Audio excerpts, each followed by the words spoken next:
Continuando a nossa aula de Química Orgânica, nós agora vamos ver como como construiremos os nomes dos nossos compostos a partir das regras de nomenclatura da IUPAC. A primeira função orgânica que nós vamos estudar são os hidrocarbonetos. Os hidrocarbonetos são compostos de hidrogênio e carbono. Então, nas cadeias de hidrocarbonetos, nós não vamos encontrar heteroátomos, como por exemplo oxigênio ou nitrogênio. Não, nessas cadeias só haverão hidrogênio e carbonos, por isto o nome hidrocarbonetos. Como já sabemos, como vimos na aula anterior, a nomenclatura é feita de três partes. Nós temos prefixo, partícula intermediária e sufixo. Essas três partes vão formar o nome daquela substância. Nós vamos começar vendo os prefixos. Os prefixos nos indicam a quantidade de carbonos que existe naquela cadeia. Então, se na minha cadeia carbônica eu tenho um carbono, o prefixo que eu vou usar é met. Se na minha cadeia carbônica eu tenho 2 carbonos, eu vou usar o prefixo et. Não é et, tá? É et. Se na minha cadeia carbônica eu tenho 3 carbonos, eu vou usar o prefixo prop. Se na minha cadeia carbônica eu tenho 4 carbonos, eu vou usar o prefixo but. Gostaria que vocês vissem de 1 a 4 que os prefixos, eles não lembram em nada a quantidade de carbonos. Met, et, prop e but. Mas a partir das cadeias de 5 carbonos, do 5º carbono, a nomenclatura vai lembrar muito o prefixo usual em numerais. Então, se a minha cadeia tem 5 carbonos, eu vou usar o prefixo pent. Só lembrar, o Brasil é pentacampeão, ou seja, ele ganhou a Copa do Mundo 5 vezes. 6 carbonos, ex. Cadeia com 7 carbonos, vamos usar o prefixo ept. 8 carbonos, vamos usar o prefixo ot, oct. 9 carbonos, vamos usar o prefixo non. E 10 carbonos, vamos usar o prefixo dec. Então, recapitulando. 1 carbono, met. 2 carbonos, et. 3, prop. 4, but. 5, pent. 6, ex. 7, ept. 8, oct. 9, non. 10, dec. Met, et, prop, but, pent, ex, ept, oct, non e dec. Vocês vão usar bastante esses prefixos. De primeiro contato, parece complicado usá-los, mas à medida que formos usando esses prefixos, vocês vão perceber que é algo muito fácil.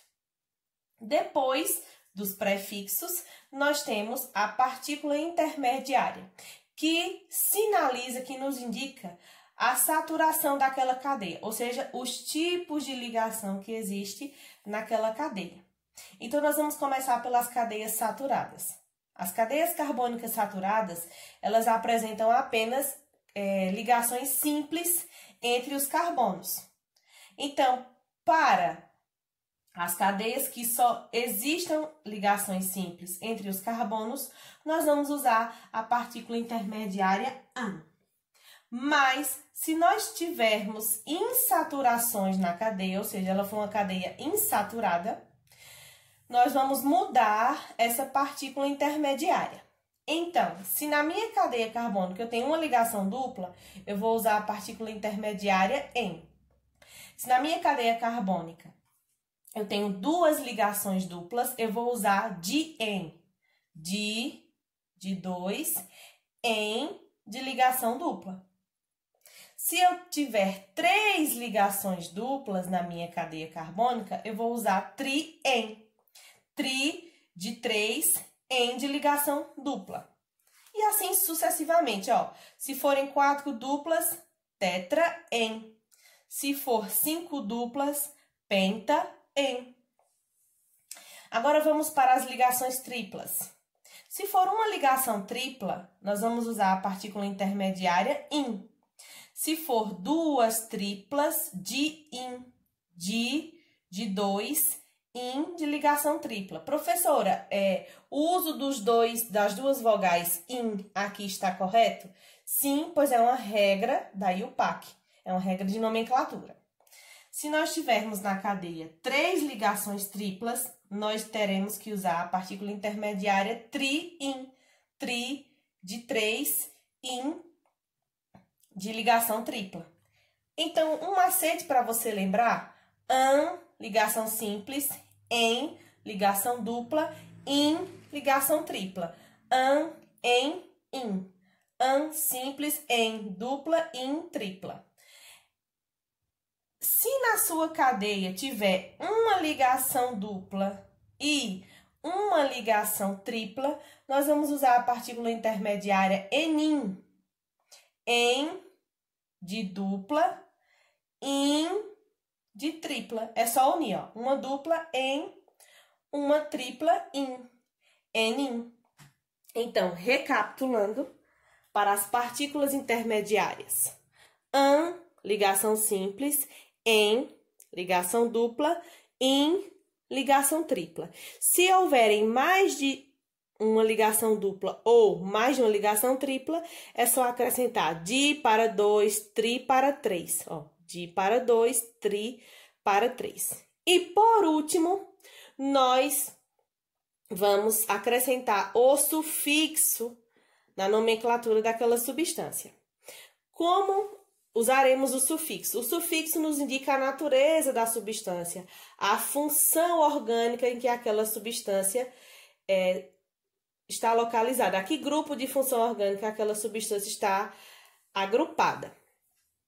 Então, neste caso, nós estamos estudando que grupo de função orgânica? Os hidrocarbonetos.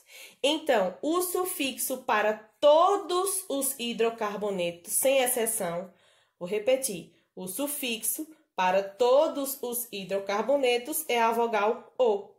Então, todas as substâncias que forem hidrocarbonetos vão terminar com a palavra O. Então, o sufixo para os hidrocarbonetos é a vogal O.